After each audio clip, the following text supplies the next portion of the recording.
El término fraude se refiere a un acto o actos intencionados cometidos por la administración, el personal o un tercero interno o externo a la organización a través del engaño, el abuso de confianza, el dolo, la simulación, entre otros. ¿Pero qué implica el fraude? Implica manipulación, falsificación, alteración de registros o documentos, malversación de activos, registros de transacciones sin sustancia o respaldo, mala aplicación de políticas contables y organizacionales, supresión o omisión de efectos de ciertas transacciones en registros o documentos. Por esto, y de acuerdo a la tipología más reciente del fraude, encontramos malversación de activos, que involucra el robo de efectivo u otros activos como inventarios, equipos, información, entre otros. El skimming, que se produce cuando el efectivo de la organización es sustraído antes de ser registrado en libros o registros contables de la empresa. El fraude por reembolsos de gastos, que se producen cuando el empleado se le paga por gastos ficticios.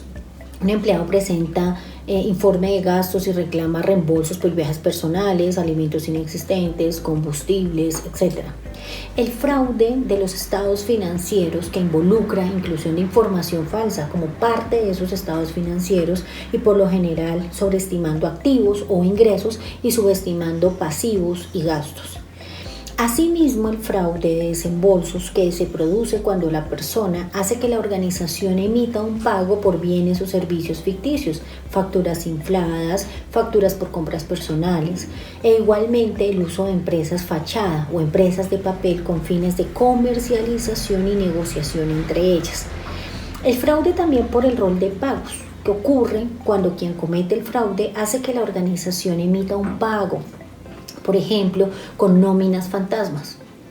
La presentación de información falsa, que involucra la inclusión de información alterada, adulterada, usualmente para quienes están fuera de la organización. Frecuentemente estos fraudes involucran estados financieros fraudulentos, aunque también se puede falsificar información para medir el desempeño o resultado. La corrupción, que es el mal uso del poder confiado para lucro personal. La corrupción incluye soborno y también usos impropios del poder. El soborno, que es el ofrecimiento, suministro o aceptación de cualquier cosa de valor para influir en un resultado, pueden ser ofrecidos a empleados claves, a gerentes, agentes de compra o quienes cuentan con discreción para adjudicar compras a vendedores. El conflicto de intereses, que se da también cuando un empleado, gerente, ejecutivo de una organización tiene interés personal, económico dentro de la transacción. La desviación de una transacción potencialmente rentable, que normalmente generaría utilidades para la organización, hacia un empleado o hacia una parte externa. El uso no autorizado ilegal o robo de información confidencial y de propiedad de la organización para beneficiar equivocadamente a alguien, o los ciberataques, y la evasión de impuestos, que constituye un reporte intencional falso para evitar el pago de impuestos que se deben. La pandemia mundial provocada por el COVID-19 plantea un reto sin precedentes tanto para instituciones como para la sociedad, la empresa y los gobiernos para que implementen medidas especiales, ya que en el contexto de emergencia sanitaria ha favorecido el provecho y uso indebido de recursos, y los últimos reportes han señalado sobre la falta de claridad en la información, sobre los recursos que se han invertido para enfrentar la pandemia y por otro lado sobre riesgos de corrupción y de fraude en entidades públicas y privadas, con la persistencia de sobrecostos, la falta de idoneidad de los contratistas, los ciberataques y el lavado de activos. Por esta razón y en busca de una reactivación más acelerada, puede generarse una serie de riesgos de fraude al interior de las organizaciones, los cuales pueden materializarse si no se establecen unos controles adecuados.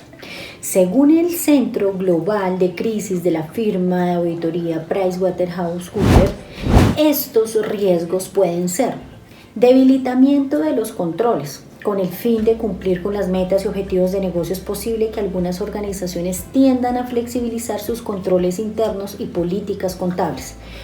Otro riesgo para contemplar en épocas de crisis es el fraude en el reconocimiento de ingresos, para demostrar mejor resultado frente a partes interesadas, accionistas, banca, inversionistas, y así reflejar un resultado fraudulento. Soborno y corrupción.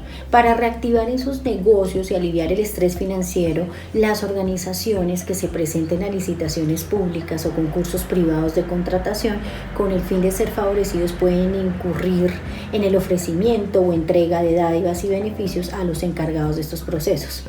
Manejo de marcas y de productos. En épocas de crisis y recesión financiera, el mercado negro se potencializa haciendo uso de marcas de terceros, suplantando sus propios servicios. Hurto o robo de la información, patentes o propiedad intelectual.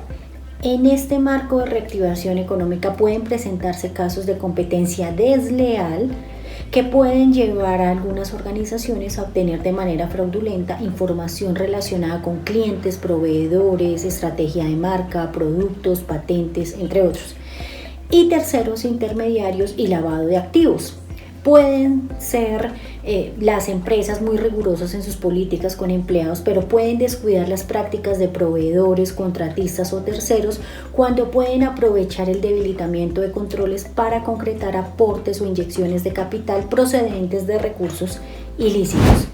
Por eso es importante de manera preventiva que esas organizaciones diseñen programas de cumplimiento que cuenten con controles, políticas y procedimientos necesarios para evitar esa materialización de ese tipo de riesgos. Y asimismo que la dirección y la alta gerencia mantenga un compromiso sólido con la realización de los negocios y de las transacciones. Asimismo, es recomendable realizar evaluaciones de riesgos de fraude exhaustivas, rigurosas, juiciosas, que permitan detección temprana de alertas e indicios de situaciones inusuales o riesgosas y sospechosas para la organización. Y también ante la posible materialización de riesgos, las empresas deben reaccionar a través de diseños de procesos de investigaciones y estrategias para implementar planes de acción y correctivos necesarios. Muchas gracias.